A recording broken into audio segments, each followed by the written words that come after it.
Greetings, everyone. Welcome to Black Men's Exchange National Live Streams. My name is Duke, and I'm joined here with my friend and co-star, Kashama Sankofa. We're both individuals working here from the Baltimore chapter of BMX. And just to let some of our people know who may not have seen or heard from us from in a little while, just know who we are. We are founded in 1989 by behavioral health expert Dr. Cleo Monago. The Black Men's Exchange is a human rights, educational, anti-oppression, and advocacy organization, and we are dedicated to dismantling barriers to the well-being, dignity, self-respect, protection, empowerment, responsive public policy, and the prevention of health threats among diverse males of African descent. The men we serve are diverse in class, age, philosophy, sexuality, and self-concept. Again, my name is Duke. I am a poet and organizer here in Baltimore, and Kashama here is actually more of a almost national advocate, but he can tell you more about himself. All right, family. So Kashama Sankofa. I'm a humble revolutionary from a small village in Central Florida, but I also serve as our national project coordinator for Black Men's Exchange, and we do, like I said, we do national work.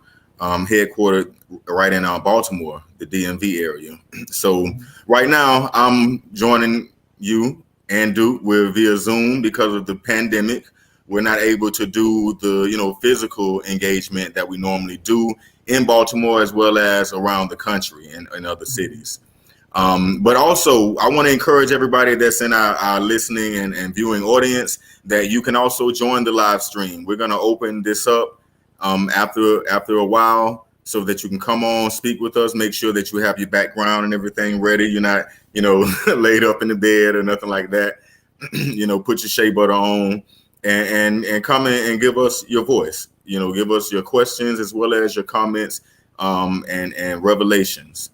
We'll reiterate this closer to when it's time, but also to let you know, we welcome you in, but for timing purposes, we may have to, as soon as you're done with your commentary or statement, we will politely have you excused aside through our tech engineer, and we can keep the conversation flowing and going. With that being said, I think we're ready for our current events.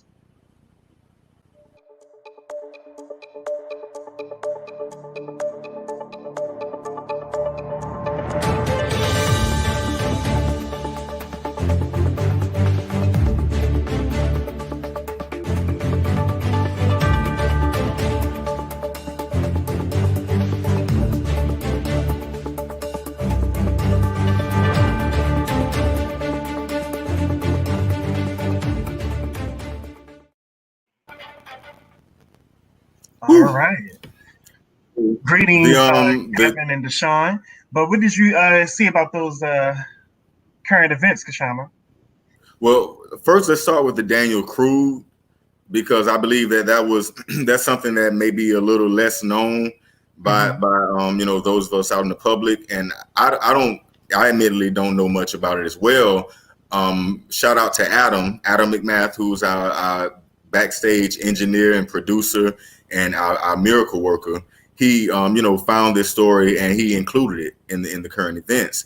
So Adam, if you don't mind bringing in your audio, can you kind of give us a little bit more on what happened with that?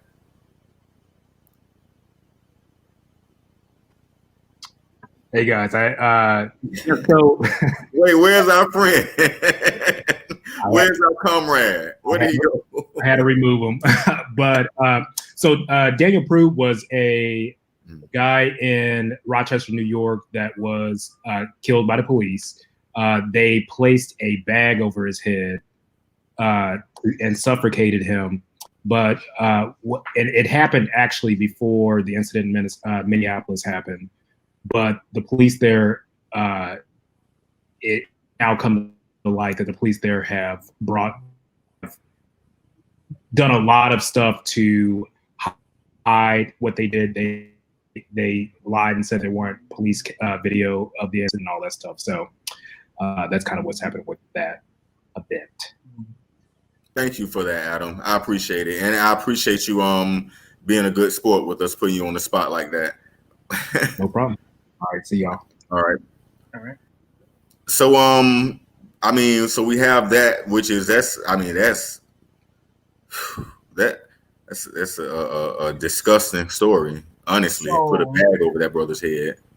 I've not looked at this particular story extensively, but I did hear that this brother was suffering from a mental health episode. I believe he was even naked at the time of this particular murder. If I have Yeah, all he the appeared to facts be on. naked.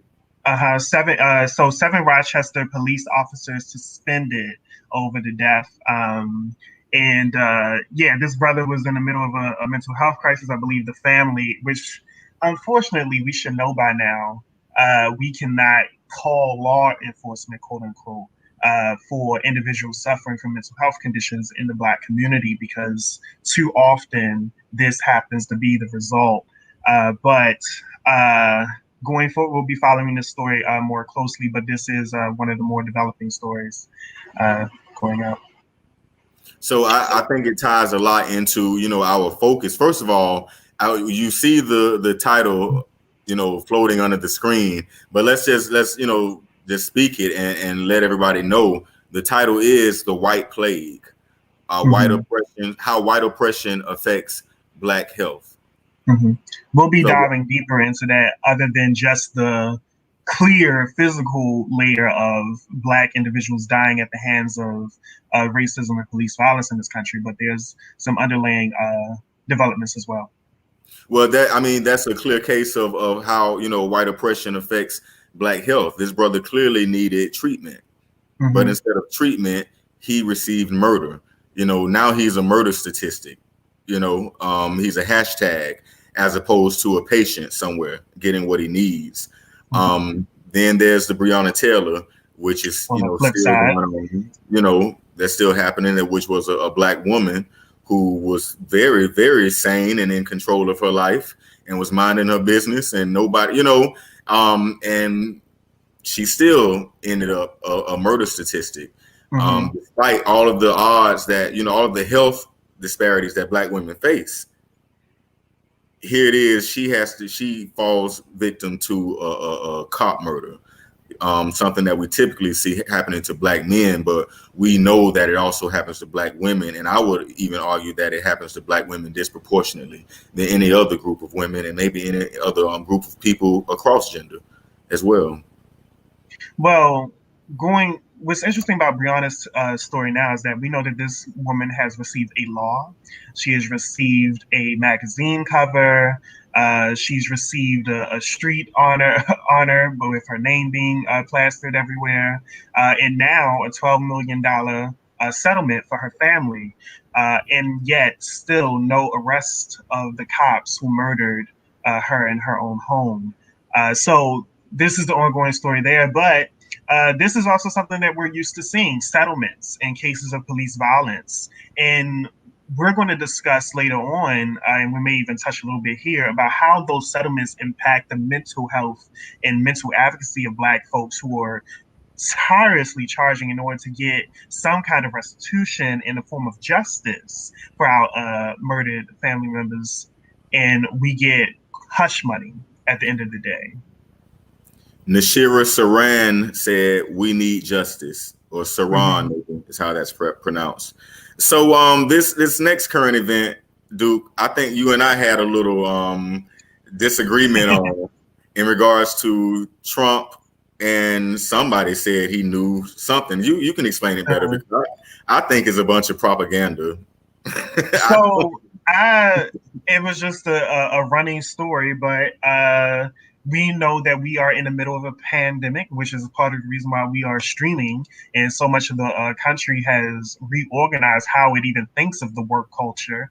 But in the midst of the pandemic, it has come out that around late February, early March, Trump was interviewed by this gentleman, quiet as it kept, and inside of the interview, he was informed that he knew about, he was informed and he was talking about how the coming pandemic of COVID-19 would seriously impact the health of American citizens, how devastating it was going to be, and how much work needed to be put into protecting the country. However, he also mentioned inside of that same interview, as well as the way that he carried forth his policy going forward, that he wanted to downplay the severity of the pandemic because he did not want to cause mass hysteria among American citizens. So this is just a ongoing narrative that's in select circles in media right now that's talking about how Trump downplayed the virus, even though he knew how severe it was. And I believe that as of Monday, this coming Monday, we're climbing up towards 200,000 deaths of COVID-19 in America. So this is something that individuals are concerned about. And there's also talk about why this interviewer stayed set so long on this particular information as opposed to letting people know sooner that Trump was downplaying this pandemic. But this is where we are. And it's also interesting timing because we're even closer and closer to the polls. So this is I wouldn't say a touchy subject, but I mean, I think I'll handle it lightly. And the reason I say that is because I think this information or this revelation that's supposedly given to us, I think it's more about, politics than anything else. I don't think Trump was the only person, that downplayed the virus. There were, across the board, people were advocating a 14-day, lockdown. And in hindsight, we know that wasn't effective. That was nothing, and if we knew that the virus was as contagious or that it would impact the country the way that it would, I think some people maybe would have wanted for a longer, initial quarantine than a 14-day, and then just kind of go, do it as you go, make it up as you go along type of method. If I'm correct, I think they're saying that Trump said those things in February. Late February, early March. Late February, early March. Yeah, I think the cat was kind of out of the bag then too, across the board as far as what was going on. And if I'm not mistaken, I believe he got a little bit of pushback when he started talking about, restricting travel from China and stuff. And I'm not advocating for Trump or Biden or anyone in this conversation. I'm just advocating for the truth as it pertains to our health and, what's relevant to Black people. I just thought it was interesting to point out because we didn't go into lockdown until around April. And even with all of the information that's about COVID now, select parts of this country, including Trump advocating for it as well, have been pushing for our schools to reopen, even in the midst of uncontrollable rates of this virus being transmitted amongst citizens. And we are seeing that time and time again, it seems that our country, as in the narrative of the world, is behind on how to engage in safe practices to prevent the transmission of this virus. I just saw on social media the other day that there's a whole march of individuals who went through Target called anti-maskers and just trying to convince everyone around that they're tired of this oppression and that they need to move forward. And time again, when we look at how viruses or anything that happens to devastate a country, the people who feel it the most are often Black individuals. And when we look at the death rates for COVID-19, the statistics at this time says that Black people are the ones disproportionately affected. So I just like to be aware of all the policies that happen to be in charge of why this does not happen in our communities. Well, Duke, there's nothing even to add to that. I just think that was the perfect way to enter into the main discussion tonight. The fact that Black people are twice as likely, is that what the video said in the current events? Believe so. Adam. Yeah, twice as likely to die from COVID. Let's talk about it. The white plague, how white oppression affects Black health. I believe that white oppression is the direct factor in the disparities that we see in Black COVID numbers. One, and I was told to make sure that I can, actually pull up a receipt when talking about this issue. Hospitals weren't even treating Black people with COVID symptoms at the same rate that they would treat white patients, that they would leave beds open for white people. The New York Times put out an article. Let me pull it up here. The New York Times put out an article where they talked about a brother by the name of Reginald Relf. He was a diabetic, and he was also, I believe he was in his 50s, living in Chicago. Went to the urgent care clinic in suburban Chicago, and they sent him home without even testing him, but told him, advised him to quarantine anyway. Now, despite the fact that he was, at risk, had underlying conditions, and was experiencing COVID symptoms, he was sent home untreated, and he wasn't even tested. To not only to die like he did, he was found a week after that dead in his mother's basement, but he also had an elderly mother at home, as well as I'm sure other family members who he indeed exposed to the virus too, because they rather kept beds open for white people.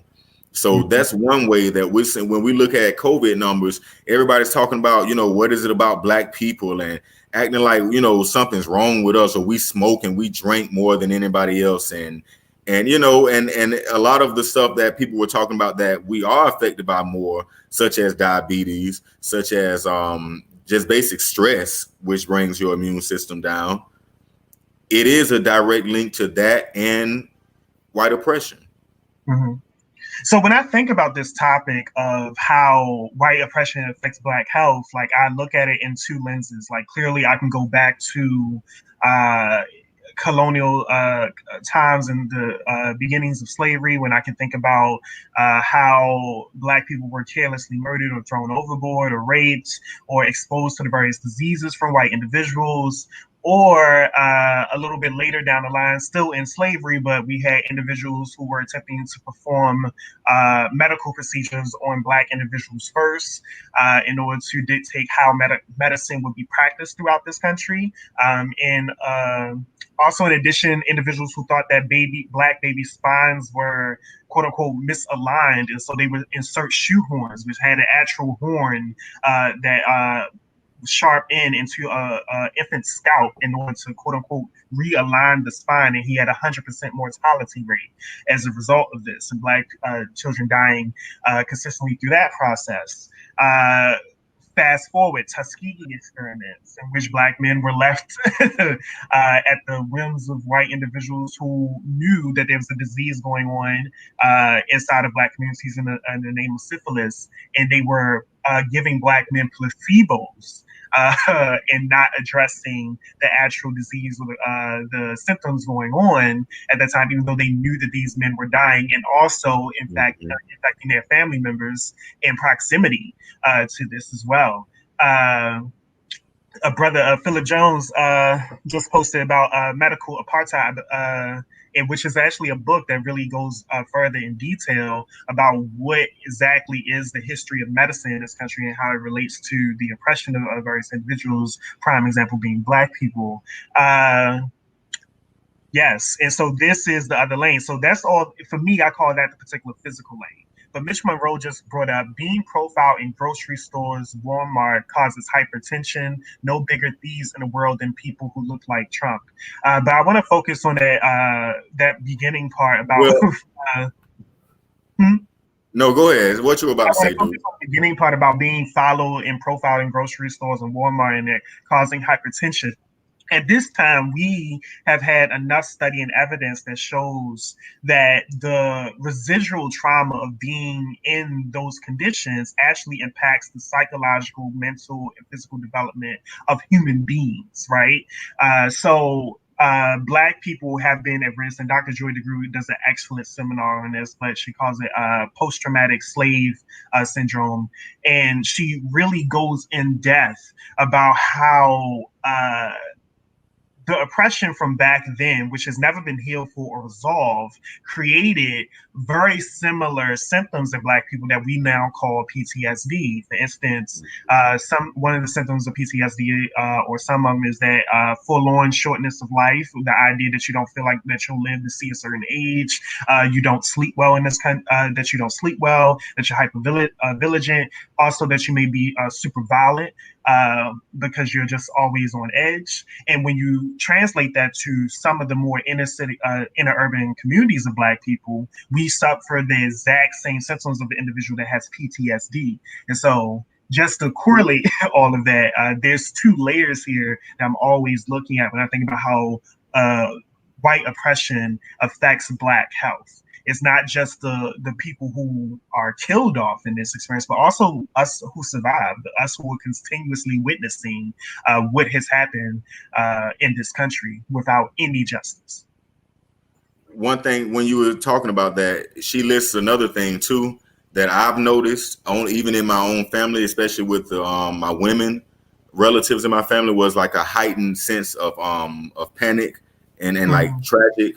Like any little sound from one of the children, it could be a scream, children playing, but I can see some of my aunts and stuff like really getting, like tense, and sometimes, even screaming out like, what's wrong? When something like that would happen. And so we're talking about being profiled in grocery stores, but also imagine what happens when the cops pull in behind Black people and what goes on within the body, the heart beating faster, certain endorphins, fight or flight. And you're going through that nearly every time you get in a vehicle, because a cop is going to get behind you at some point or beside you at some point. But these things wear on the immune system, though.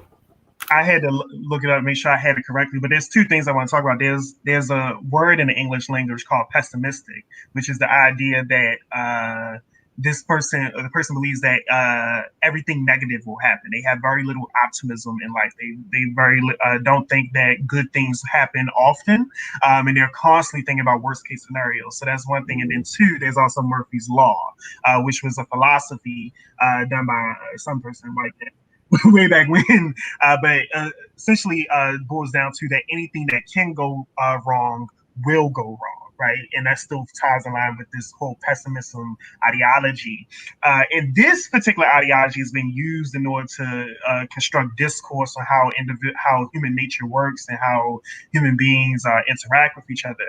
But when I hear about these terms, I think about, are you talking about Black mamas and Black daddies? like, are you talking about my brother and sister, like walking down the street? Like, when I hear about these particular terms, it's just that we do have this anxiety that anything that can go wrong will go wrong. And it doesn't even matter, like, to the severity of the particular problem. Like, it can be like just the idea when something comes in the mail, it's like, is this another bill? Like, and we talk about the financial and economic stress that this country puts on Black people. Or when Black people start running, let one or two Black people start running, the whole crowd of Black people are going to start running in whatever direction they're running and from whatever they're running from. And it's like instinctive. That doesn't happen with other groups. A group of white people standing around, two of them start running. The other two start looking in the direction of what they're running from to see what they're running from. And we instinctively say, no, to hell with knowing what they're running from. Something could be dangerous. Something could get me. I wanted to highlight two comments here. Danae Washington said they said Black babies have a 4 times better mortality when a Black doctor is in the lead. And I want to point out that that's not just for the Black babies surviving the birth, but also the mothers. There's a bigger study that shows that Black mothers who have Black doctors often survive the trial of pregnancy more often than when they have white technicians at the helm. So Kevin also presented that they sometimes accidentally start swerving when a cop is behind them, and then they get pulled over for reckless driving. And again, that's about the anxiety that builds up just being in this country inside of this particular skin, because again, there's been no particular healing going through in that process. But we're going to get to exactly how we can start to resolve for some of these things. It's very small steps that individuals can do in order to make sure that we are not putting ourselves in danger just by being in proximity to danger. Absolutely. Yeah. So we have these disparities that we know are basically caused by stress and the wear and tear of the immune system, leaving us, vulnerable to stuff like COVID. And then on top of that, we have the systematic and institutional, mistreatment on the medical scene, which also causes, which also I would say further deepens the disparities that we experience as a people. And so the fact that a lot of times we act like it's such a mystery of what's going on, it kind of amazes me.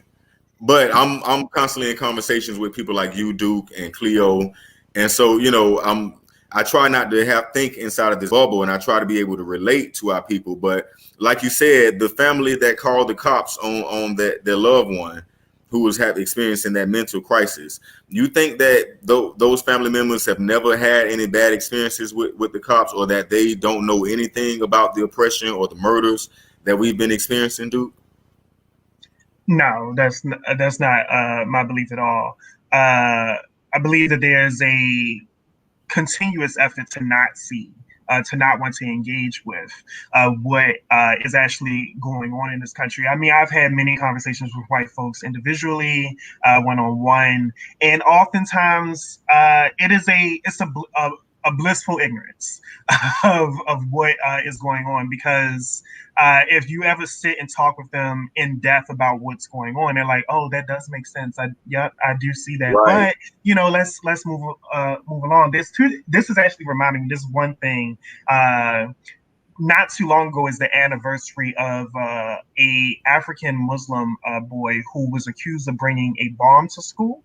And he had made a clock, and it was accused of being a bomb. This happened about maybe 2-3 years ago. If anyone in comments remember this, please make it seem like I'm not crazy. But there was this moment that had happened. It was an African Muslim boy, and he was in the States though. But he made a clock. And he was accused of bringing a bomb to school, and there was this huge incident of individuals taking him out of the school and putting him in a cop car and sending him down to the precinct so they can examine this. Legit, all he did was make a clock.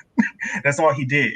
And white folks at the time were talking about how, well, I'm pretty sure the schools and the faculty really did think that this boy brought a bomb to school. And it was Black individuals who were engaged in this conversation. It was like, no, they didn't.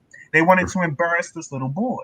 And so they started putting out the facts. And this is an amazing thread that shows that if you believe that someone has a bomb, you don't, the things that you do when you believe that someone has a bomb is you evacuate the whole school, which they did not do. When you believe that someone has a bomb, you also do not sit in the room with them. You quarantine them. Like if you believe that someone has a bomb, you do not send cops alone. If you believe that someone has a bomb, you don't put that person along with the bomb in a cop car and then drive the car when you believe that someone has a bomb. And so this is part of the way that we realize that white psychology works in a form of racism. So no, it's not they are just good people who messed up and didn't think well. These are individuals who there's this term, and this is I don't know if this is BMX ready, but this is something that I've been working on and developing. There's this term that is in circles these days called white privilege, and the idea is that white privilege protects white individuals and it makes them blind to the oppression that happens in a form of systematic racism. And what I stress is that I am tired of the term white privilege, because in my mind, when I hear white privilege, I'm thinking about something that's like quote unquote happenstance, right? It's like you happen to have these privileges. Where I think of is white culture. White culture is what creates white privilege, right? Because it's white privilege that protects the culture and vice versa. It's not just white privilege happens out here and it's just, oh, by the way, like, something good happened. No, it's intentionally set up, organized for this to happen. and fight for it to keep it happening. But I want to point out something that Tone Denny put in the chat. This came from Facebook. I'm just seeing some of this is coming from Facebook, some is coming from YouTube. Tone Denny and Facebook said, we have to make time to cultivate our spiritual center to override any material trauma the society tries to throw at us. And I wanna just make sure that we note that, because we definitely are gonna touch on that when we start talking about ways to to combat these these issues. And I definitely agree with that totally, because that's what helped me to get over, especially the anxiety of the cops pulling in behind you. Having that spiritual center to be able to control certain things in your body from happening, and not to let these people kill you one way or the other. But yeah, let's move on though. Two more things just to add. One I had pulled up because there's more. Anyone who's following along with us, if you have not looked it up or you just heard about it in passing, it's just numerous articles and studies out here that talks about sleep studies based on ethnic groups and how Black individuals routinely happen to be the group of people who sleep the least comfortably in this particular society. And so just think about what that means, like what that means for individuals who are not sleeping well. And sleep is a number one thing that we need for health practices, just to form functionally and properly. And the idea, again, Kashana brought this up earlier, but stress, the way that stress actually impacts the immune system, the ability for your body to produce white blood cells, which is supposed to fend off diseases.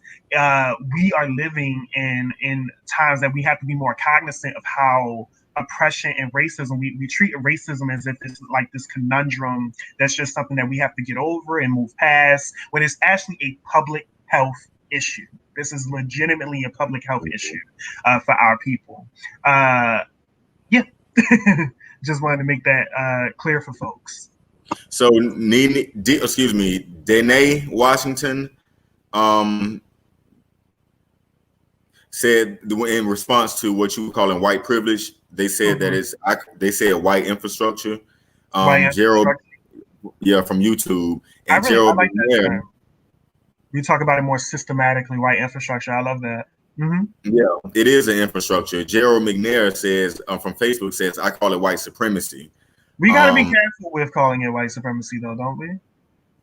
Yeah, because I call it white power, and and not saying that. And I do have I use white supremacy mythology, the term white supremacy mythology, but I don't use it interchangeably with white power or what we would call white infrastructure, because white supremacy and mythology, and I'm important to put the mythology on there. I was taught that by Dr. Cleo Monago, is because, and I was taught this in my Black liberation work, what it is actually. It's the ideological justification for the structures of white power, imperialism, colonialism, taking over other people's lands, capitalism, how that is practiced. It's all justified by the idea of white being superior and supreme over that which is considered or deemed non-white. So that's why I have a whole nother science to it. But people call it different things, and I definitely don't call it privilege. You won't find me calling it that. White insecurity, because anything that is supreme doesn't need to assert itself. That's a good concept there. But yes, when we start forming our particular rhetoric and how we deal with oppression, we have to take into account the language that we speak and what it means for us, because there's more science that even dictates how the language we speak informs how we think, right? This is all. There's TED Talks on this for different groups. But when we think about how the English language is crafted and how it treats the word Black and how we identify as Black in this particular culture, but the word Black is associated with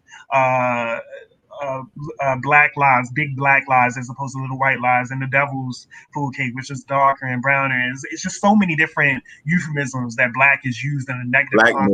Blackballed you. Yeah, blackball. But these things happen to really inform the cognitive ability for our people to interact and face oppression head on. And when we're constantly, and this is the key thing, I believe Dr. Khalil Monago would praise this moment, but when you're constantly in question about your worth, then you can't defend your worth. You can't fight for your worth, right? And so this is things that we have to really begin to unpack and really figure out. Greetings, everyone. Greetings. I see Carl Tate said that stress kills, and living under this racist system is extremely stressful. Like James Baldwin said, to be relatively cautious is to be in a state of constant rage. That's hard on our bodies. That's why we as Black people need preparation, reparations, and separations from them and their system. That's a word. Absolutely. But yes, the idea, our reactions to this particular oppression does impact our physical ability to move forward. Dr. Cleo Monago has coined this term called the trauma trance. And in addition to that, we also see this particular study being proven even for individuals like Dr. Tommy J. Curry. But when we look at how we react to oppression in this country, if a Black body is murdered by the cops, we immediately go into this defense and mode of protection and wanting to get things done and right. But it's not a real goal of justice according to these sciences, because the reason why is because we stop.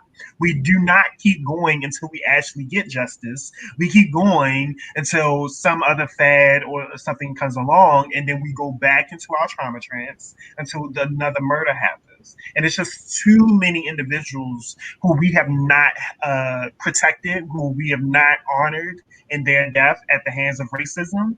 And we just keep seeing it over and over and over again. And so we have to work on that. Well, going back to what you said, Duke, I mean, this is a constant thing that you have to intentionally do the work. You have to constantly affirm yourself.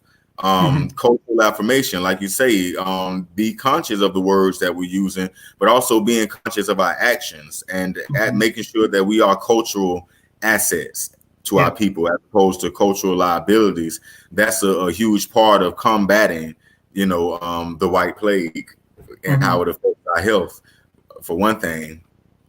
So one ideology that, of course, I adopted is based off of Dr. Cleo Monago's work of CTCA, which is critical thinking and cultural affirmation. And what he decided is that when we use the ability of critical thinking, which is the idea that we can analyze and contextualize what is going on in this country and how our bodies are experiencing this country, how our minds are experiencing this country, when we can critically think about what is going on in our relation to what is going on, that we can begin to defend ourselves, when we can really analyze the media.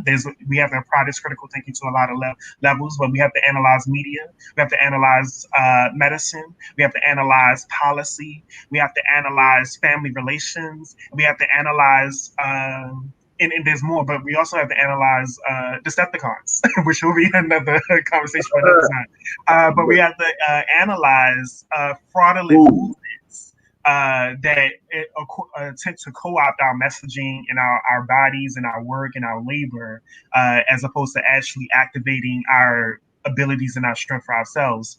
But along with that, and this goes back to, I believe it was Danae, please forgive me if it wasn't Danae, that stated about a spiritual part, but cultural affirmation is about using symbols and ideology and principles and rhetoric from our own culture, from the various different places across West Africa and wherever we happen to be from, to affirm our identity inside of a country that makes sure that our identity is erased.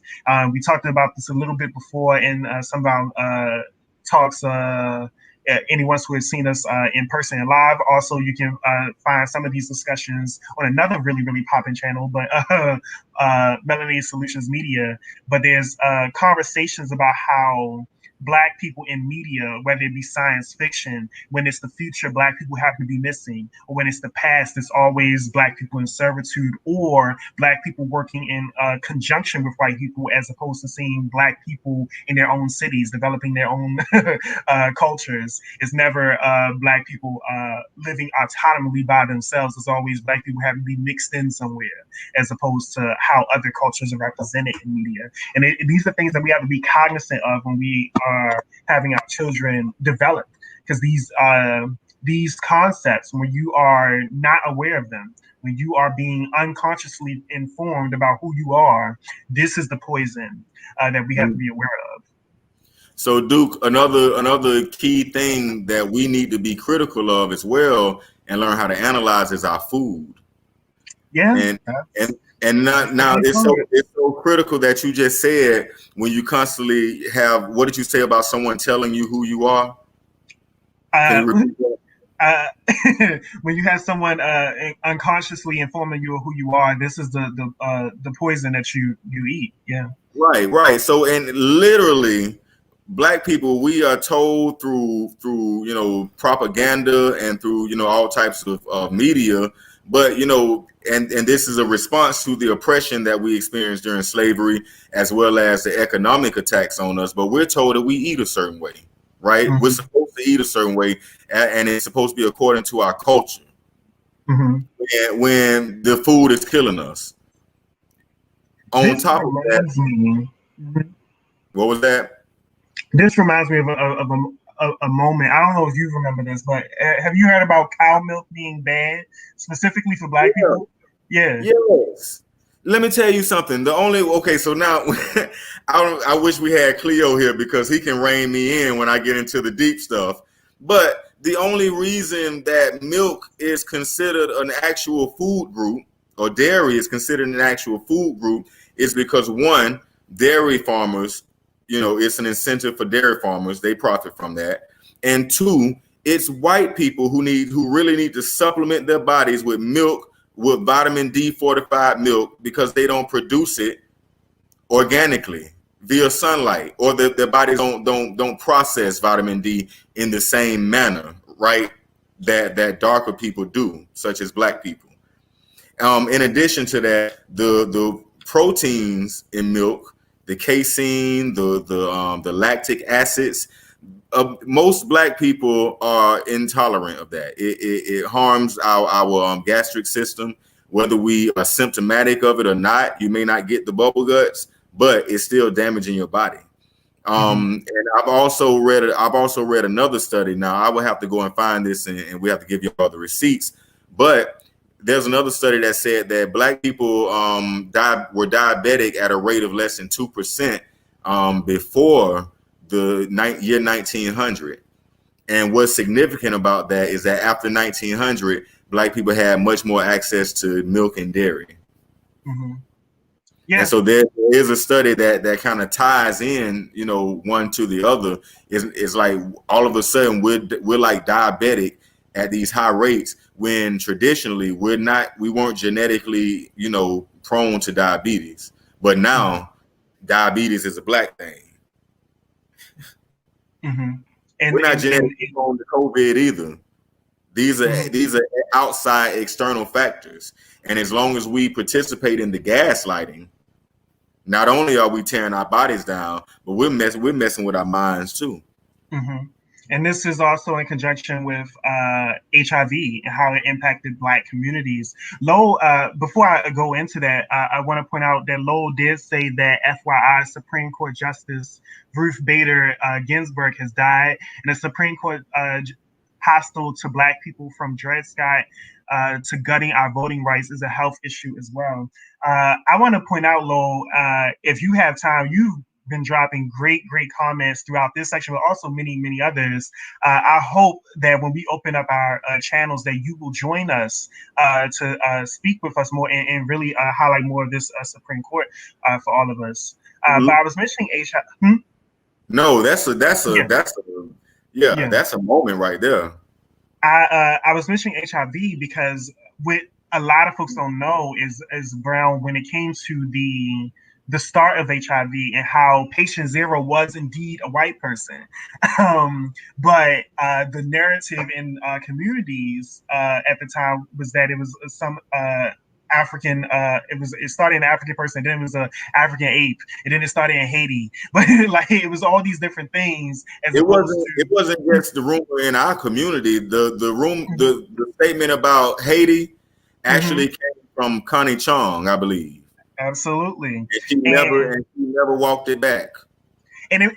White oppression is so layered in how it attacks Black people, because even at the same time that it conceptualized this argument that HIV came from Black people somewhere in the world, it also made sure that Black individuals were not the ones marketed or informed about how this particular virus was impacting their communities. Because when the HIV virus came out, there's even documentaries about this, one of them called Endgame, I believe, that talked about how they purposely only put up white victims of this particular virus consistently throughout the media. In Black communities, again, facing the exact same issues that we face today as far as racism and violence and police brutality and over policing in communities, and so many Black people incarcerated. And I haven't even got to how diseases play out in the judicial prison system that we don't even know about. Black people still suffering from those issues were relieved because they were not in the media as the face of this particular epidemic at the time. And the entire time, Black families were just dying out consistently over and over again. And then the social political sciences came out saying that it was a gay disease, when Black communities were just dying regardless of who or what your sexuality happened to be. So consistently, we have to be at the forefront of making sure that we are in control of the narrative of how health is discussed with Black individuals and Black people in this country. We have to make sure that we're super engaged with our health practices and policies, because time and time again, America has shown that it's not interested in, one, telling us the truth, or two, actually protecting us. It's not interested in that. It's a happenstance. And we got to also we have to keep in mind and understand that our health is directly, related and influenced by our oppression, our geopolitical economic position in this society. So what you were saying happened with with when HIV first came on the scene, and you're saying Black people were relieved to to not be the face of this disease. The same thing happened with COVID, because the disease, because the virus, developed in China, and then it hit up Italy. I believe it was a huge thing in Italy. Yeah, but because of that, it was more white people and affluent people who were traveling internationally who were getting this disease, who was getting this virus at first. And what we fail to realize is that time and time again, the old people used to say when the country catches a cold or something, Black people catch the flu. That's the old saying, but have we internalized it? Have we? Are we really that dissonant? Have we, with this saying being in our communities for decades, possibly even centuries? Older Black people been saying this. We don't understand, if anything is gonna hit this country, if anything is gonna threaten this country, guess what? Guess who's most vulnerable at this point? It's us. And the spiritual component was mentioned earlier, and I don't really like getting into conversations about spirituality because I believe it's very, very personal. It's very personal for me. I enjoy it in more individual settings, but this is different for a live stream. But I do think it's important to put it out here that there's this language or messaging about how words have power, and how you can manifest things with words. And so often, Black individuals have talked about how at stake they are, and how not good they feel, and not oppressed they feel. And our bodies, I believe, has internalized this, because we do not even fight sometimes what's going on with us, right? When we think about, unfortunately, what happened to Chadwick Boseman with colon cancer. Colon cancer happens to be one of the preventable types of diseases. And he grew up in a situation, I believe someone pointed out in another discussion we did, that he grew up in a particular city or state where there was pollution in the air. So he was predisposed for this particular disease. But it's just, if Black people were more engaged in health practices, of course, we live in a racist medicine society, but we did the work about finding Black doctors and Black people who are engaged in real practices in protecting our health, we can prevent and turn around some of these things that are decimating our community. If we work and talk about these things and stop living in this silence about what's going on. Silence has been the number one killer for Black people across many different pandemics.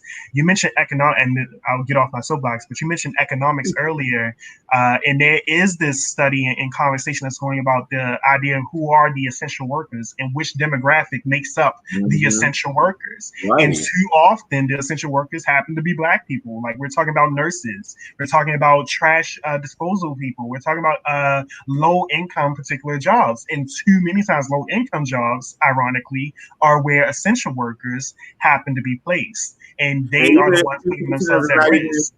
Even sometimes, even not even being, so to speak, low income, because like you mentioned, the nurses, the teachers, I mean, they're not, I can tell you now, I know some nurses that will say their check is not worth it.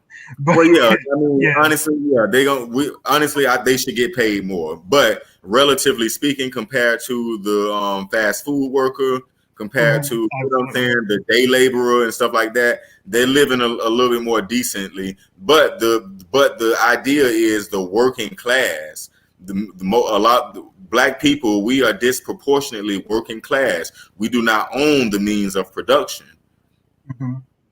So they're calling us essential workers when many times we're sacrificial workers. Danae pointed out. No, go ahead. My bad. 2017, suicide was the second leading cause of death for African Americans ages 15 to 24. And I don't know that particular study in depth. I'm inclined to believe it absolutely, but I believe that the last one that was done just last year showed about gender, and that Black men were 3 times more likely to commit suicide as opposed to Black women. And this is still an ongoing narrative, and how young it starts as well. Danae's study mentioned from 15 to 24. I'm aware as early as 12, consistently, Black boys finding themselves not feeling worthy or feeling like this country is worth it to survive, and just offing themselves. That reminds me, Duke, when we were talking about Chadwick Boseman, I wanted to point out, well, first of all, we got Cleo is in the chat. He pointed out that Breonna Taylor was an essential worker. Yes. And that just goes to show you how essential, if you're going to call us essential, how they really view us, because see how they're treating essential workers. Right. All the propaganda, they try to patronize Black people and act like we're such saints because we're going to work every day to pay our bills.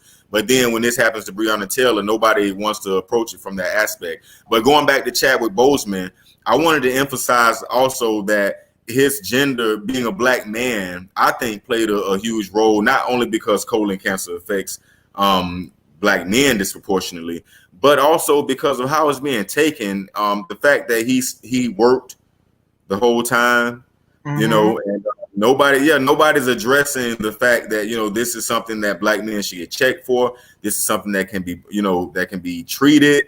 This is not something that has to be a death sentence. Everybody's kind of heralding what he did, when in fact, we want our brothers to do better. We want our brothers alive. We don't want to lose you at 43. Damn all that martyrdom stuff. I mean, let's take care of ourselves. And I love that brother, and I hate we had to lose him. But let's take all that off our eyes, and let's start looking at things and not letting white people determine the narrative, because they're going to talk about how brave he was. Part of CTCA is really about humanizing each other again.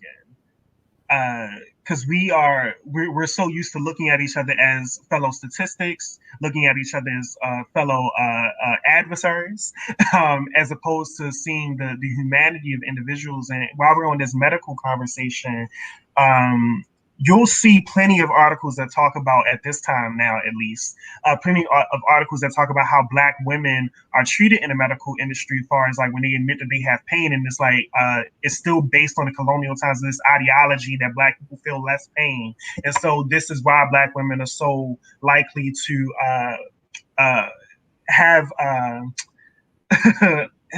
have issues inside of the medical industry, often resulting in their death or extreme physical pain that could have been cured very easily if someone just took the time to look for it. But we miss the conversation on Black men, and the things on Black men is that oftentimes Black men are often turned away at the very first incident of coming into the hospital. And not only that, our country, as the way that colonialism is happening, racism is happening in this country, is we are so used to the narrative of Black men working themselves to death that we champion it, right? So when Chadwick Boseman worked himself to death, it was like, good job.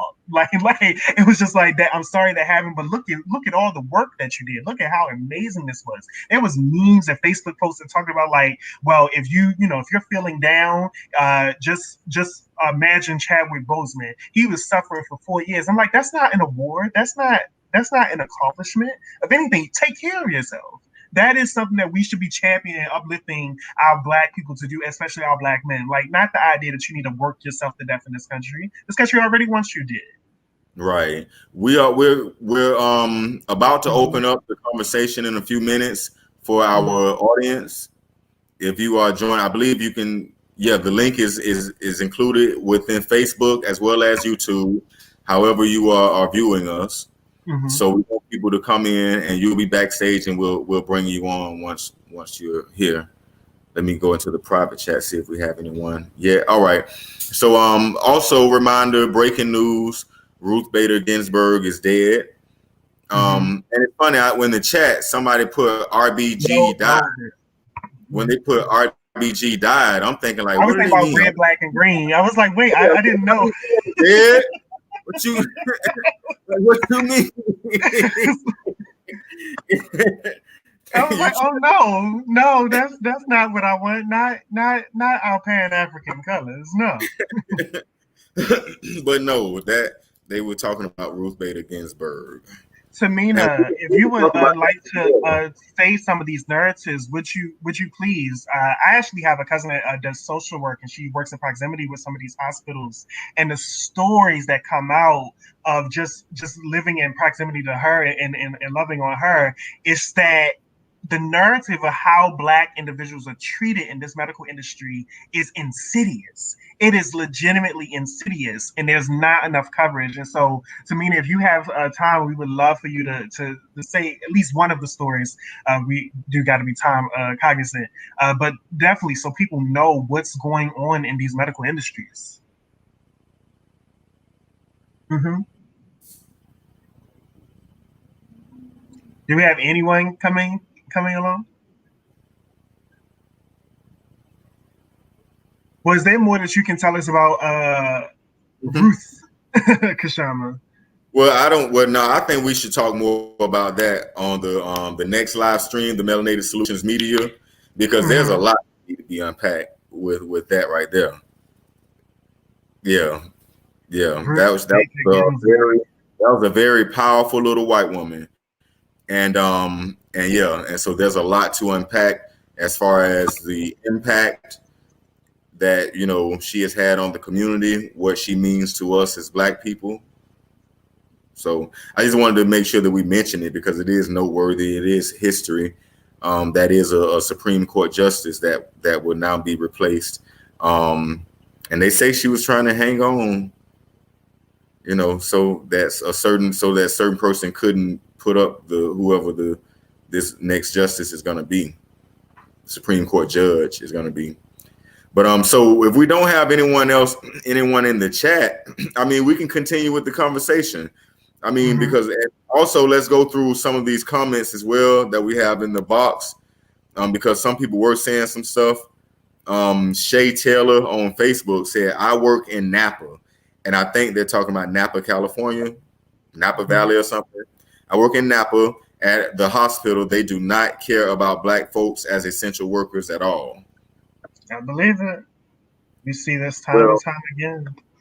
I see it all the time when I go into stores. I go into grocery stores and I see black workers stocking shelves. Sometimes young black men and women, you know, they don't have their mask on. You know, nobody's coming by to remind them, hey, you know, make sure you have your mask, something like that. I mean, and a lot of these, and as far as whether some of these businesses should be open, whether we should have more resources to keep certain businesses closed, to keep certain workers safe, I think that gets into a lot. But we do have two of Family our members here. Yeah. family members who have come on. Kat Mahari, I remember you from last live stream. You Yeah. brought some hymns to us. I'm glad you joined us again. And we also have Tamina. Am I saying your name correctly? You're muted, Tamina. If you can unmute yourself and just say hello for us, and also confirm that we're saying your name correctly, sister.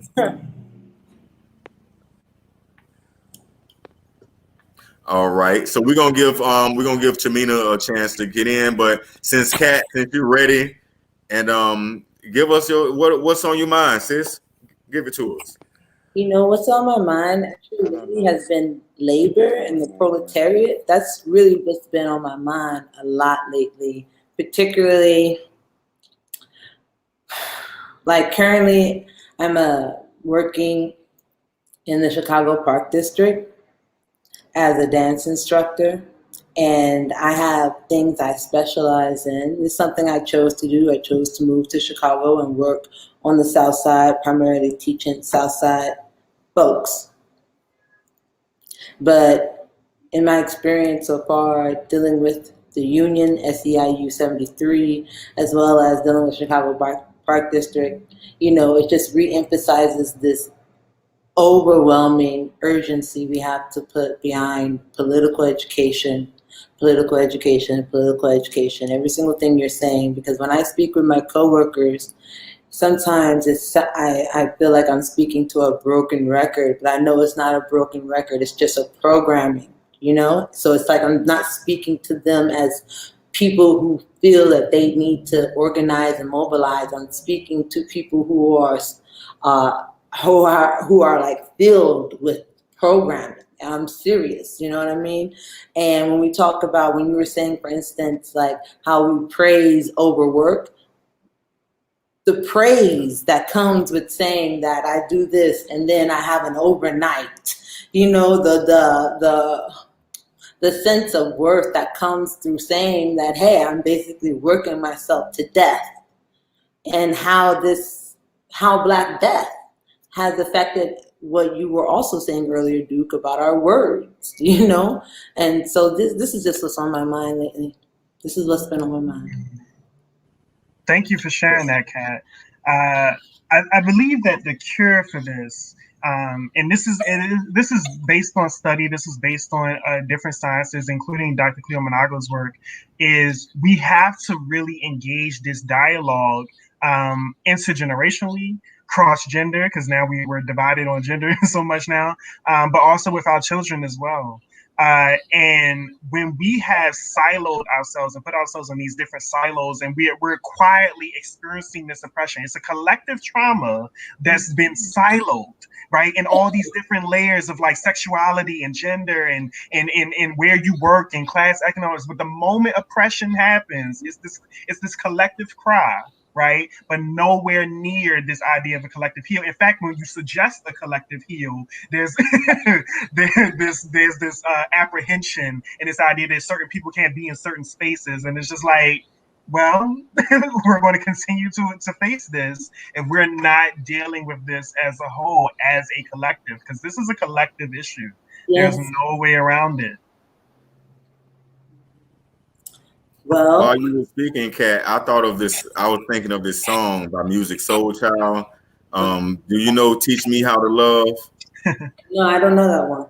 The verse starts with, I was taught that the definition of a man was to never cry, work till you die, got to provide, always be the rock for my fam, protect them by all means, and give you the love. So I was thinking about that when you were talking, because I mean, it's so true, but it's ingrained in our culture. and the men and the women. That was just a male nuanced expression of it, right? But sisters got that same mentality too, being that rock, and then it's even played upon where they go to talk about y'all are the backbone of whole political parties, and y'all supposed to shoulder all of this weight. And I see that even, of course, we're talking about the political class, you know what I mean, and like people who are treacherous, you know what I'm saying. But I'm working with, your everyday people, and the men, women, all genders. They're like, I've been putting up with this for like 10 years, 20 years, and I'm just like, and this is good. How is this? How in my head though? Because at the same time, I'm empathetic, because I see it's not as if the script changes. It doesn't even matter who I speak to. Mm-hmm. You know what I mean? They'll go often towards, and this is just my experience, they'll often go towards that border, that conversation, like things ain't gonna change until everything changes. And I'm like, and I'm getting juiced, and I'm like, and then all of a sudden it's like, but some people don't blah, blah, blah, blah. And, then value is exchanged for lives, and worthlessness in a certain sense sets in, you know what I mean?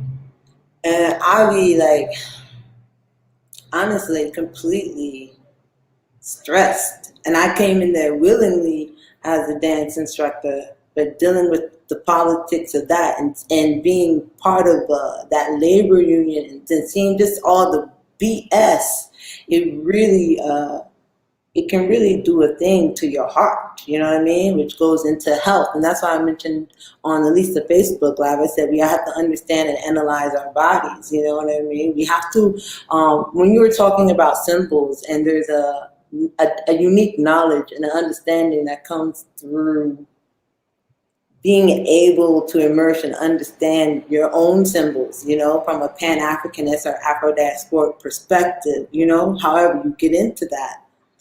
I think there is a wealth of knowledge that has to be radicalized, but we keep finding ourselves, because we do not have mass organization and mobilization and political education. We're finding ourselves in a position where, I guess, I don't know, there's a fear. It's almost like a fear of care. We talk about self-care all the time, and maybe of course, there's a fear of care. You know what I mean? Of course, there's a fear of care from white supremacy, and there's a fear of care from Black people, of care too, to a certain extent. You know what I mean? You brought up some good points there, but one thing I want to stress is that on this last part about care is that we didn't forget how to care. No. We didn't forget how to be loving and take time with each other. We didn't forget that. It's just that we spend that energy too often with white people as opposed to each other, right? And I use the same example all the time, is that we can forgive Dylan Roof for shooting 9 Black people in the church, but can't forgive Tyrone for stealing $20. Like, this is an ongoing situation with us, and that we will put in the labor to forgive. Like, for white people, right? We will do that consistently, and that is a part of this conditioning about valuing whiteness, right? Like, I'm not saying this is just like some flaw in our humanity, some flaw in who we are. This is a flaw of growing up in a system that doesn't allow you to question the wholeness or the humanity of white people. Right, but it constantly tells you to question yourself, and it begins at an early age, even for us, because in our communities, and we hear it all the time, we know about it. This ideology of like, you got to work twice as good in order to get half of what they got, right? But think about what that really means, right, to our children. We're not telling them that racism is wrong. We're not telling them that you got to combat this. We're not telling them you got to fight this and whatever else, so that you are worthy as is. We're telling them to adapt. And then we congratulate and we reward. That's the other thing, right? When we talk about, there's the whole idea of the gift critique and like what rewarding does. Think about what rewarding a dog does, as far as like domesticating them inside of a society, right? You reward Black individuals for adapting inside of this particular society, as opposed to fighting the society, right? And so it's a consistent consistent process that we have to be cognizant of when we are interacting with Black people. It's just like we got to stop being angry or mad or questioning each other when we say, nah, I don't really like what this job is doing today, or I don't like what they said. Like, instead of telling Black people to quiet, well, maybe you should, we have to make space. We have to make space. Yes, absolutely. And I think that's also relevant, not just in that aspect of my own life, but also in my aspect as being a street dancer myself. When you're talking about working twice as hard to get half, there's a lot of, there's like Red Bull, who has a street dance team, and Monster Energy, they have street dance teams, and those. What they know about street dancing? No, they got dope street dancers. They got dope street dancers, but it's like that whole expectation with only not, because skateboarding is still a heavily white dominated anything. I don't give a fuck what anybody says. But in street dancing, and you're like, to get on these teams, you're really considered one of the elite, right, of the world in street dance. And I'm like, okay, but what has Red Bull done for us lately? You know what I mean? Like, they spend I think in Australia alone in 1 year, they spent like $250 million just on marketing. And you just bought a household. You're basically living like lower middle class with your Red Bull street dance team money. Like, how come, we're just so used to working ourselves so hard. We're so used to it. While at the same time, as a street dancer, as somebody involved in club culture and hip hop and house, I am a participant and experienced the radical healing and love and respect from the cultures themselves, within their Blackness. So it's the interesting, it's the reality, it's the dichotomy. Danae pointed out, reading the comment section, it says in 2015, 86% of psychologists in the U.S. are white, 5% were Asian, 5% were Hispanic, and 4% were Black/African American. Danae, thank you for that. Danae be coming with the facts and the receipts and the everything. Danae, we really encourage, we would love for you to join us if you would like to share or talk on some of these talking points. And it's Danae also added that they only have Tamina ever. Oh no, Tamina left. I just got word from Adam. We only have 5% of representation as doctors. We would love for you to come in to really talk about these, Danae. For Kat, I want to know, because the purpose of these live streams is not only to just hear ourselves talk, but to really hopefully come with some solutions and start working these things in our communities. And I'm a big fan of, if you hear anything that you like, sharing the live stream is amazing. We'd love for you to do that. We'll be very, very clear. But if you hear anything that you like and you can't afford to do that, is there something in this live stream that you feel like you can talk to about with a friend or a family member? Is there something that was said that you feel like is worth sharing? We love having that for the audience to see that there's some fruit here that you can take to your community and hopefully start growing.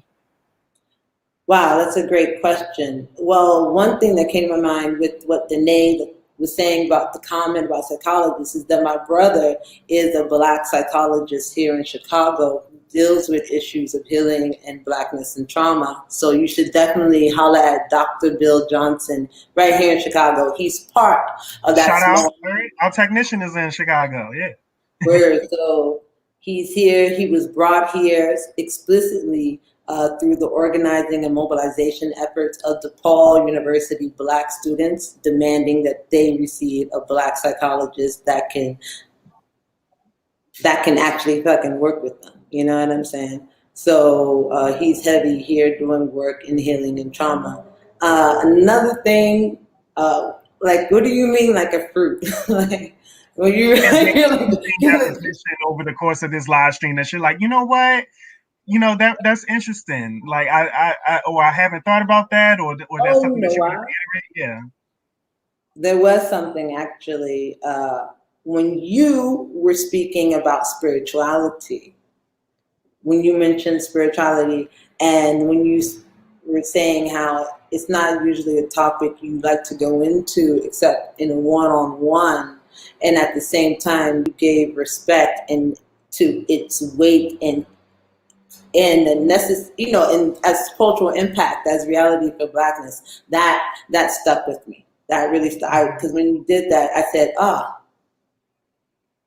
yeah, it just stuck with me. It had a certain kind of grace to it, a certain understanding, as well as still, it was still very giving, as well as boundary setting and tone setting, and it still had space for like differences of opinion. It was beautiful. It just stayed with me. Thank you, and thank you for joining us again, Kat. We got a new family member who just joined in. We would love to hear. This is Danae. Danae's been dropping the fact. Danae Washington. Thank you, Kat. See you next time. Hey, Danae. Peace. How you doing? Hey. Hey, I can hear you kind of. Which one? Hey, so I don't have any expertise in anything, but I just started watching you guys last week, and the conversation is engaging, and I'm coming to it in the sense of being sort of ignorant to what's been going on in my world. And this particular topic really touched me because I had an experience with my mom where she was released from the hospital, and had we not been adamant about checking on her, she could have died of sepsis. Is it sepsis or something? It was something like that. But that's the whole thing. We as a collective have to understand that we really are by ourselves, and we have to advocate for ourselves. I started noticing commercials saying that. Of course, it was some beige person talking about it, but the takeaway is we have to sometimes fight for ourselves. Sometimes these fights they seem like it, we have this mentality, I believe, that we're trained that we're not supposed to complain, we're not supposed to whine, but that sort of feeds into this narrative that we're superhuman, and we're not. And when you guys talked about Chadwick Boseman having been growing up in a community that had issues with pollution, that's what you were saying earlier. Yeah. It's crazy. Like, I just can't stress enough that if you feel pain, you have to say something. Like, I get it. Everybody wants to be strong, but be strong enough to be here tomorrow to talk about it. Don't be strong enough where no one knows and you're just not here. So that was, I didn't want Kat to go away. I didn't have much to say. I joined because you said come join, but that was my only thing. And then the other thing that was a takeaway was I was watching a television show, and that's when I was talking about birth mortality. They did a recreation of it, and basically a woman was giving birth and noticed something was wrong right almost immediately, and spent hours trying to get the nurse's attention and died. So again, when you see something, if you feel something, be a hypochondriac if you have to be. Be the person that they can't stand to see you, but you're always advocating for yourself, rather than being the person that dies silently in a corner because you're not taking the time to fight for yourself. Fight for yourself. Yes. We have to get loud. You mentioned that we have this mentality of we're not supposed to complain. We should just fight it and just work hard. And I'm a big fan of tracing back those roots along with the studies. And like too oftentimes people try to treat this as like it's fantasy, or that it has no revelation or relevance, rather, because this is over 400 years ago, and it's the same systems that we are dealing with. We didn't fight back, we didn't complain, because that meant being beat, that meant being harmed, that meant being in direct opposition to individuals who were willing to kill and maim us. And so we have adopted this particular ideology. We have been domesticated in racism. We have been domesticated. And our goal, our job is to undomesticate, to be those unruly individuals that they fear in the hospital when it comes to our lives. Too many of us are just ready and willing to just sit quietly as things are happening. Well, also, in addition to the history that we have of not, complaining, or what happens to us when we do complain, currently, there's still backlash. when you are advocating for yourself as a Black person. And I've experienced it personally in hospitals. You gotta do what you gotta do. Right there, and so you have to understand that there's a backlash that you're gonna have to face as well in this present age. It's not just like, we have this thing in our minds that's left over from the past. No, I've gone through this in hospitals myself with my parents. I'm familiar with what you were talking about, sepsis. What sepsis is when an infection is it gets so far it's not treated, it goes into the bloodstream. Right. And that causes death in many cases. Because we did it because she was doing that. Oh, you know what they said in the morning? If I still feel bad, I go back. And it's 3 of us girls. No, you're going back tonight, because guess what? We can't replace our people when they're gone. That is what's the most crucial takeaway from this stuff. When we're gone on this side. So it's so much more important to be, again, even if you feed into the nonsense that you why you complaining all the time, let it be that. Let it be that you complain all the time and they address something. But I sort of hate that we're so afraid of being seen as a victim, because we are victims, and let's call it what it is. Mm-hmm. So like I said, the struggle goes on because we just have to remember to advocate for ourselves, and because we don't always have access to health care, because it's expensive, those are hurdles and barriers that sort of make it seems unsurmountable. But we still have to take the time to voice these things. They will not ever be fixed silently. Thank you so much. Thank you so much, Danae. We hope to hear from you and keep you engaged and come on through. It was so Friday. Yeah. We plan to. Kashama had mentioned about how there's still backlash, and you're absolutely right about that. And what came to me in that moment is that we got to make sure that we really do have each other's back, because that is how we can protect ourselves in these engagements. It's really about having that collective power. But more to that point, we say have each other's back, but we don't really go into what that means. And what I'm advising for anyone watching this, as well as for myself, is that too oftentimes when we say we want each other to have each other's back, we never had a conversation with that individual or the people in our circles about what having each other's back mean. We never put up scenarios like, if this happened, this is how I want you to react. And we need to do that for each other, because we are not self-activating when it comes to protecting ourselves. And that is a result of the colonization that we've been through. But we can reverse this process through dialogue, through making sure that we are engaging with each other as family and saying, hey, when this comes up, and we ain't got to stretch, because everything that's been happening to us has been happening to us. So we know all the examples. But we're saying when this happens to us, this is how we need to react, right? And get on code, get the cultural cohesion that we need in our immediate networks and circles, so that way it can spread across. And that's how we're gonna make it through this. And when it comes to our health is collective investment. It's a collective issue. So true. So true. I was telling you about how I'm just hearing stuff and understanding stuff.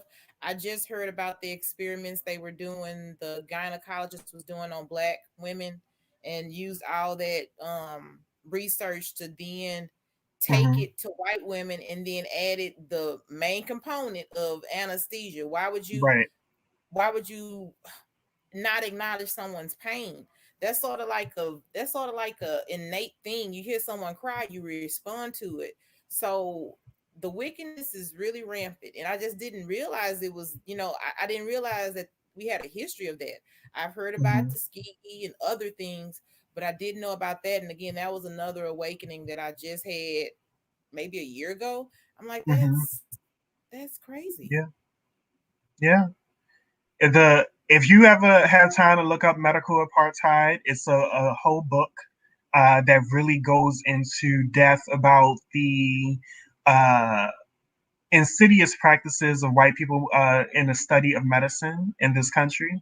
And to my knowledge, I want to be clear and fair to everyone here. Don't interview me on medical apartheid because I have not read it yet. I have got clips and cliff notes. But I do study under some people who have read it, as well as watch different dialogues and discussions. And to my knowledge, medical apartheid only covers the medicine component, but there is more study that has to be done as far as the mental health component of medicine. When it and have you heard of the term, for instance, drapetomania, Danae? No. Kashama, because you drop what drapetomania is. See if it blows Danae's mind. Yeah. Well, okay, so drapetomania was supposedly a mental illness that enslaved Black people suffered from. Well, those who wanted to be free, at least. It was the drapetomania was when we kept running away, kept running off the plantation. It was called that, and I believe Samuel Cartwright. Samuel L. Cartwright. Yep. Let me look. I'm right. What was the I have to go and reference myself. But Samuel Cartwright is known as the father of psychology. Now what was the cure for this affliction, Mr. Sankofa? Well, I don't know. I can imagine, the usual run of torture. I mean, a wise man once told me that they said white supremacy mythology, but I'll use white power as well. But it's not always logical. They can't always make it make sense. A lot of it is I'm white and I say so.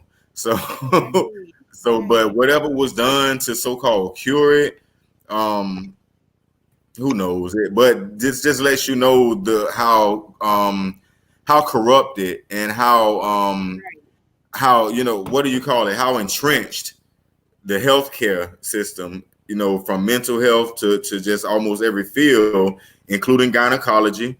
Black women were tortured for that field in its development, and the list goes on and on. It's just, we just see how corrupt it is and how it's been tainted. So we know that we have to take control of health as a people and not continue to look to the same systems and institutions that have not only just failed us, but have outright attacked us and been predators on us. I want to acknowledge some more comments, specifically from YouTube. We have Bongani, who asked us, do we have any knowledge about organ trafficking? And I personally don't have the specific stats and knowledge about how often it's happening, but I do know it's particular situation that Black people are facing in this country, especially when we go out to Midwest areas, and particularly alone. It happens often enough, and it's quiet. It's a very quiet situation. It's just like the body turns up, no organs, and there's no force to actually research what's going on in these particular industries, as well as even if we look at the young brother who was killed in his school in the gym, rolled up in the mat, and they called it suicide, and then his organs went missing after that. So when we think about these things, we have to be prepared to engage in these ugly discourses with each other and really move forward. Bongani, when we may at some point decide to discuss organ trafficking in a more in-depth level, especially after we study it. We would love for you to join in with us to talk some more of those talking points. You also mentioned that in Cali, and at this point, I feel like that's probably in every state or city, but you said in Cali specifically, there's a hospital called Killer King. And I don't know that, Lord, because I'm not in Cali, but I would love for you to tell us more about it, maybe the city and resident of that area. I know in Baltimore, we speak of John Hopkins, which has been known as like a ghost or reaper in Baltimore City, not only for Black lives, but also Black living, because there's gentrified so much of East Baltimore. And so there's a huge narrative that talks about the history of John Hopkins in our community. So thank you for sharing that. We also have Boosie, who says that my mom would always say, if anything happened to me, just let me go. Until I had a hard convo with her about her wants in these situations, she then specifically spelled out her wants and desires. Family and friends will push back, but the convo must be had. Absolutely, Boosie. That's something else that we do in our communities is that we acquiesce a lot. We don't want to be seen as too bothersome, so we just accept the less until you ask. Sometimes you have to ask us twice because I'm the same way. My mother would be like, "Do you want?" I immediately say no because I want to be seen as a burden. I want to be seen as someone that wants or needs someone else's help. It's all these different layers, and the whole time I'm praying, please ask me again because I really do want the fried chicken. But there's these So we're different gonna. layers that come. Yeah, I was gonna say we're actually gonna have to wrap up, Duke. I know this discussion is really stimulating, and I'm glad that we're responding to it like we are, because a lot of times the health discussion is not really presented in an engaging way for our people. But those are my closing words. So, did you have anything final to add, Danae, since you are still on?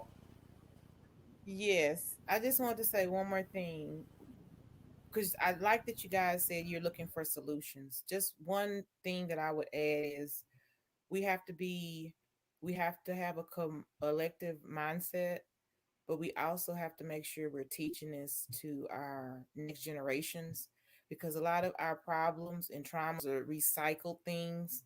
It's like we can't ever get past it because each generation has to start over learning these things. So once we do get some kind of solution or some kind of resolution, it's really important that we teach it and that it's not something that's forgotten or lost with history where the next generation has to again pick it up and start from scratch trying to problem solve. But thank you Mhm. for the invite. Thank you, Thank Danae. you. Okay.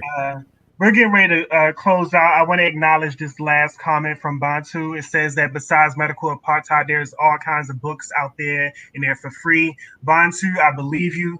If you would be so kind, if you are willing, if you have the patience to, if you could list those books out in the comments section as well as links to how to get to those books for us to be on board as well as our other viewers. And I'll make sure in our next video we take time to highlight that particular comment and talk about where we can get some of that information as a continuation of this discussion. But until next time, everyone, that's the end of this particular live stream. Again, my name is Duke, representing Baltimore here for Black Men's Exchange National. We're getting ready to close out. This was an excellent conversation on how white oppression affects Black health. And that's it for me. Kashama? Peace and blessings, family. Y'all stay black, stay safe. All right.